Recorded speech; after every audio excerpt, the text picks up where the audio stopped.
Hey there. Welcome to Leadership Lunch Chat. I'm Jennifer Wilson. Happy December. Happy only a few weeks until break. Holy cow. With me today at Leadership Lunch Chat is my good friend Amy Vetter, and we're here to process leadership ideas in the profession. And today we thought we'd talk a little bit about 2024, the year in review. We would just kind of take a little stroll back in the last 11 and a half months. What were some of the high points, maybe some of the low points? And we think if all goes as planned, the 20th of December, we'll do predictions for 2025. So that's kind of our game plan for today. And Amy, I don't know if you want to start us with your first idea of the year in review or not. Sure. So happy Friday, everybody. Good to be here with you, Jen. So I would say, the pipeline report that you did was the first thing that comes to mind. So that kind of took over your world. And I think, at least my observations of the work you and your committee did was really trying to debunk myths versus truths. And I was just so impressed with all the research that you did during that process to really understand the issue at hand. So would love to get your perspective now looking back on it, with it being not over, but your committee over. Well, it has to be part of one of my high points for sure, is the National Pipeline Advisory Group shepherding that I was privileged to do for, 15 months or something like that, and issuing that strategic plan the end of July as final. And then really since then, I was just doing it yesterday afternoon, sort of breaking it down for people. Here's what we learned, and here's some of the things that you could do as an individual or organizationally, just starting to really see it ramp. Really, as you said, studying the issues, identifying 6 really important themes that are all super integrated, that are all impacting our talent pipeline, all causing people not to choose a career in accounting or to choose it at a lesser rate than they used to, with a whole bunch of solution ideas for how we could make our profession more attractive, more engaging, make a bigger difference and grow that talent pipeline, really make a thriving, robust ecosystem for the people who work here. And so, figuring out now, I took the pipeline pledge, and so I'm supposed to be doing 2 things myself as a human being, as an individual, not as Convergence, not as a consultant, not as a facilitator, but just what's Jen doing. And one of the things I'm working on right now is I'm supporting somebody else's pipeline pledge to figure out how we might be able to get accounting discussed as a career at the Girl Scouts. I was a Brownie. I was not a Girl Scout. I dropped out. I'm a Girl Scout dropout. So I can't claim to have benefited a whole bunch from that program. But I believe in that program. And I'm excited that they, different people, have expressed interest in getting it at their local chapter level and bubbling it up to something important. And so I've been collecting the names of, I put a LinkedIn post out and said, hey, if you were a Girl Scout, Brownie, involved in any way, and you're a CPA, because they're focusing on their accounting and CPAs, I want to know, so I've collected this huge number of names, including our current AICPA chair, Carla McCall, just a bunch of people. It's been so fun to see who was in the Girl Scouts, that's fun. But so how am I personally applying it? How are you and I and others helping firms make the shifts necessary at the firm and employer level, finance department level, really helping create strategy around that and change strategy. And then looking at what our profession is doing. Today is the last day for comments on a derivative or outcome committee from the NPAG, not a committee I shepherded, but one that was sort of born out of that effort, that has a proposal on the table right now for a competency-based framework, another pathway for licensure, and the comments are due today, as I understand it. And so seeing what happens with those comments and what will be next there on licensure.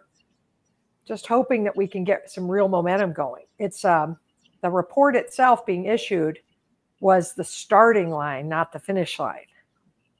And so I hope in 2025, everybody listening and anybody you and I know and everybody we know will get busy making the shifts we can make individually and organizationally to attract and retain more talent.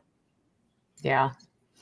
Yeah. I think, you know, what I've observed since that time of that report coming out is just a lot of movement, and different thought around the 150 and how it's moving through. So even if it can be a divisive topic, I think there's more understanding that there's more options and possibilities than one.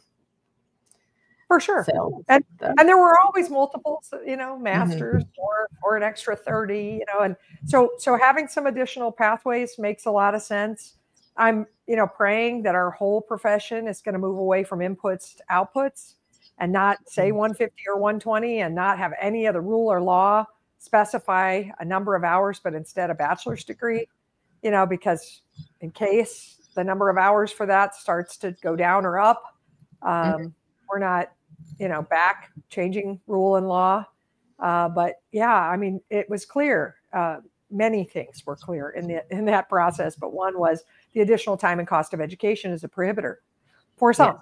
It is a barrier. And so it has been exciting. I've said it before, probably on Leadership Lunch Chat, sorry to be repetitive, but I'm super proud of the swift movement and discussions of that committee, and their, you know, quick movement toward a proposal. It may not be perfect, and I hope everybody comments on it by the end of the day today. Their first draft of UAA language, and you know, the derivative first draft of UAA language, which that review comments are due the end of this month. That's exciting that we're moving that fast, Amy. It's exciting that you know, states are having these conversations. It's a robust look at that, but that is just one of 6 themes, and I love robust activity on all the other 5, and most of that's at the employer level. Now, there's also a super cool thing happening on the principals course, and that is that there's these boot camps that state societies are sponsoring with the AAA and maybe others. I don't want to exclude anybody, but I know you know, the first of those boot camps to talk about shifting the principals course and a framework for how it might shift, and getting academics in those rooms and really working on shifting it. That's happening too. And that's been, that was already in the works. You know, it was envisioned and started a year or more ago, but it's super cool to see it happening now. And that addresses that, make the academic experience more engaging. It's one of the strategies that will make it more engaging. So there has been movement, and I am encouraged. That's awesome. Yeah. Yeah. I would also say another thing from this year was Barry announcing his retirement. That's a big shift in the profession after someone's been a CEO for over, you know, almost 30 years. And, you know, I, you know, read the article that was in Accounting Today, and just took so many things away, and just thinking about, you know, I've probably been around him for 20 of those years in different capacities, and observing him.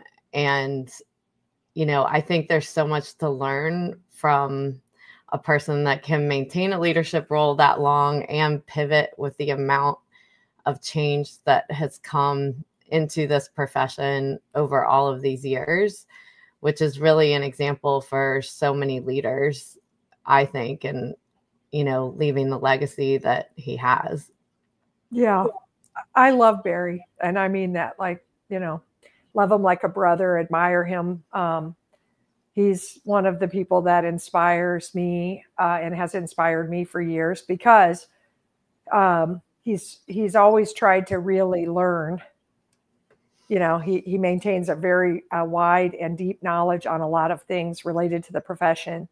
and has talked to a lot of people and listens. You know, I know some don't appreciate when he digs in and has a position that they don't appreciate. And he and I have, I always say, if I'm lucky enough to get to sit next to him at a dinner somewhere, we're going to debate. Yeah. It's going to happen. We're going to debate. We don't agree on everything, but it's such a respectful debate and such an opportunity for me to learn. And then I know that he's willing to hear from me and learn from what I believe and see and know or feel. And it's just, it has been amazing to watch all the change that's happened. And it's both him driving change, but also being responsive to it. And some may argue, hey, this latest round of talent pipeline issues, maybe we didn't change fast enough. I don't know the answer to that question. I wasn't in a position to have a strong feeling that change was needed until I did that study. Right. So I'm not smart enough to gauge whether it was fast enough or not. And I refuse to say that that there's anything that would mar the legacy that Barry has left, because it's amazing what's happened for our profession. If you think about it, while we have a talent pipeline issue, we have some other issues. It's a thriving profession. It's a great place to work. It's a great place to build a career and make money and make a difference.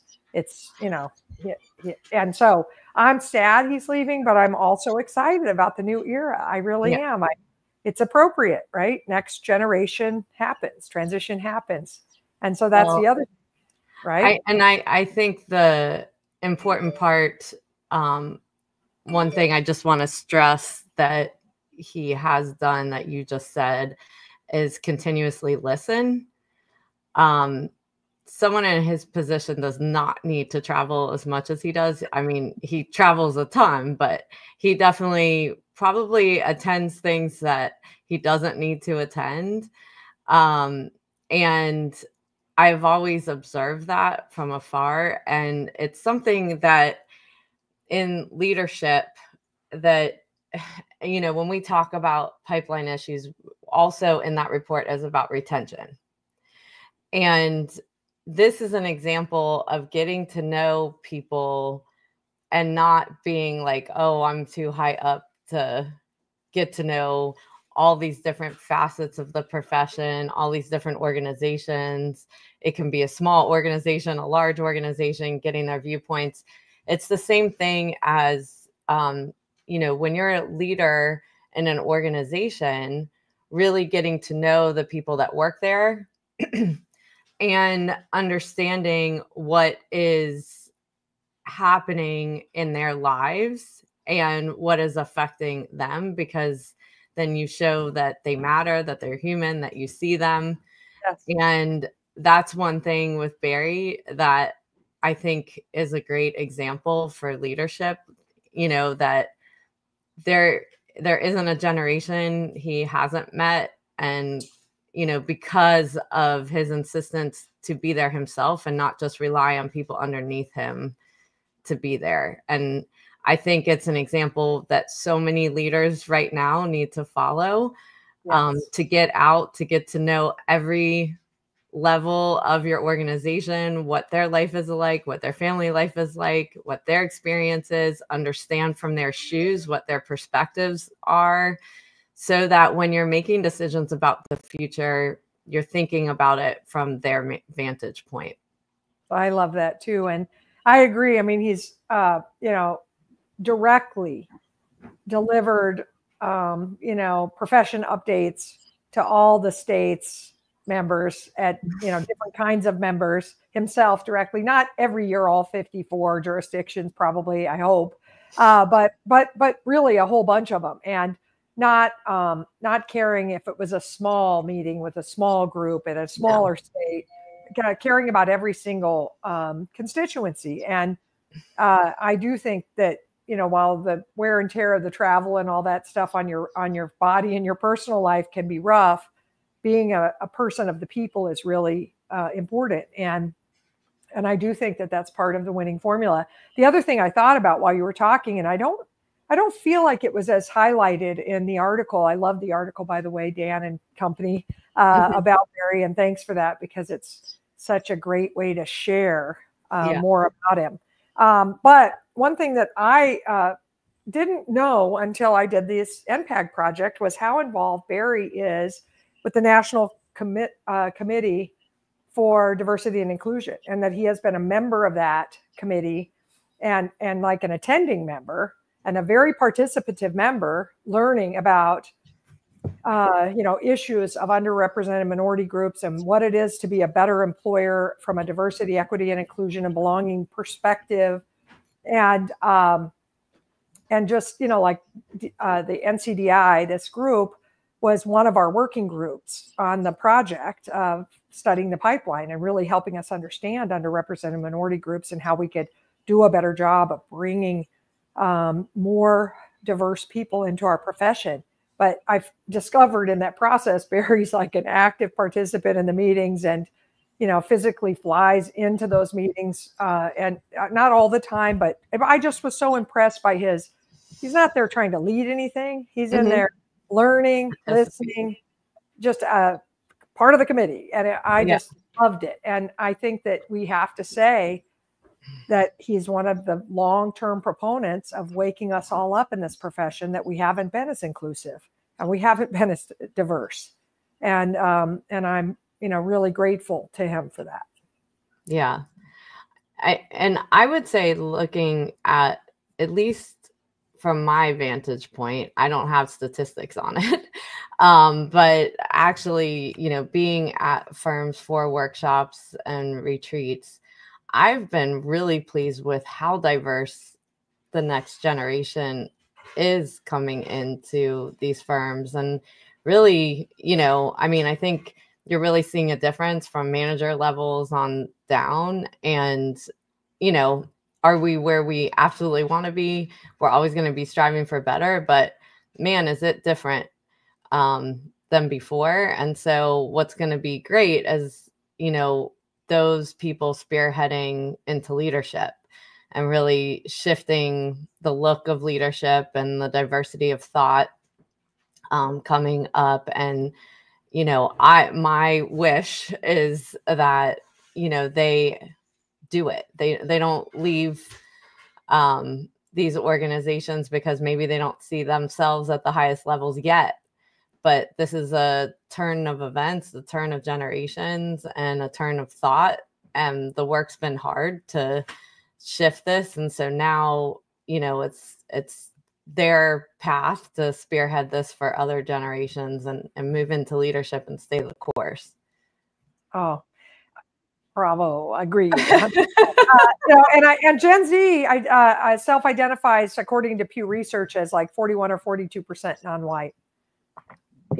So it would be pretty hard not to embrace diversity in younger generations, because just cultural diversity, that's one attribute of diversity. It's way bigger than that.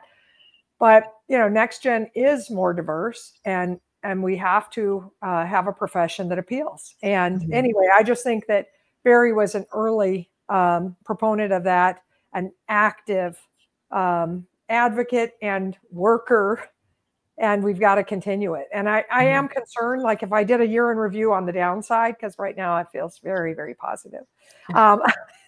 But I would say I'm concerned just to watch, organizations reverse DEI, getting rid of their head of DEI, closing down that office, no longer having that, sending out letters to shareholders saying, sorry, we did it.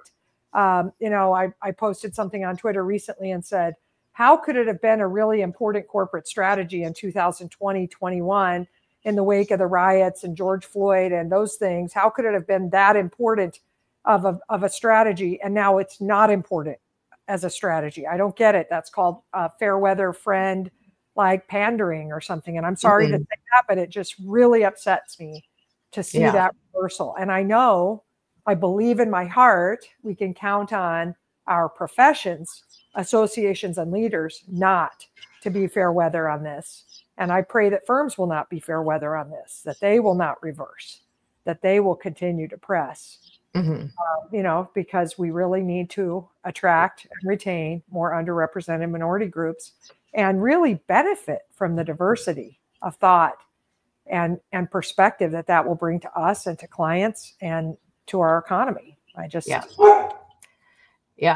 So I would also say this year was a big year for PE and the effect that it's had on the profession.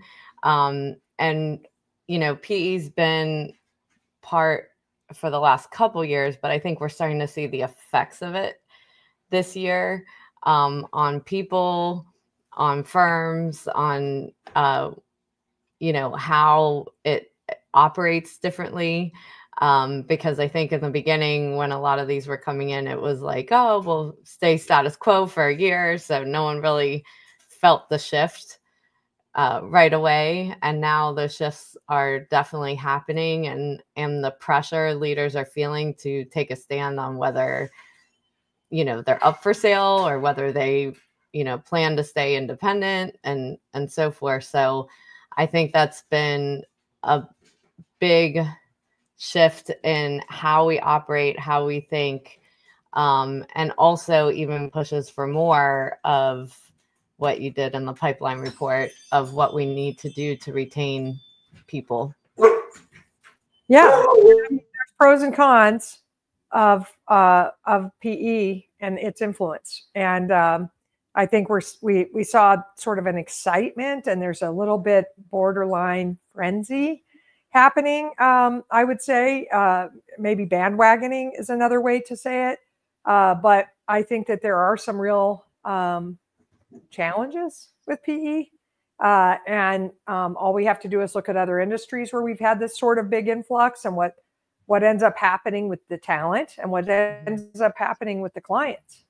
And so anyway, I'm reserved and concerned, I would say, especially from the talent perspective, especially from talent who feel like someday, kid, this will all be yours and you can make all these decisions, and just hang with us. You will own this firm someday, to, hey, it'll be good for you. You'll make a lot of money in this PE environment. That's a pretty sad shift for some of those middle leaders. They're not super stoked about it. I do think that part of the PE influence will be much stronger, louder, independent firms who are looking to position to take talent and clients that don't want to be part of that. Yeah. So it'll be very interesting. That's part of my 2025 prediction that we can get to next week, 2 weeks from now on the 20th. But just, I think there's a big opportunity inside of that for competitive positioning. Yeah. Well, we're at time.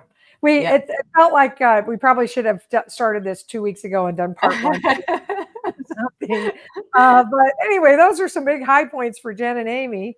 And we would love to hear yours, you know. So as you see this, if you would further it in social and ask for other people to tack on their highs and lows or their big year in review comments, we would really be grateful. We appreciate learning from you and listening and hearing your views as much as we appreciate the opportunity to share ours. And if you have any topical ideas for 2025 you want to make sure that we cover, please share those as well. We really appreciate you, and we'll see you all on December 20th. Thank you, Amy, and thank you, Caroline. Thank See you. y'all.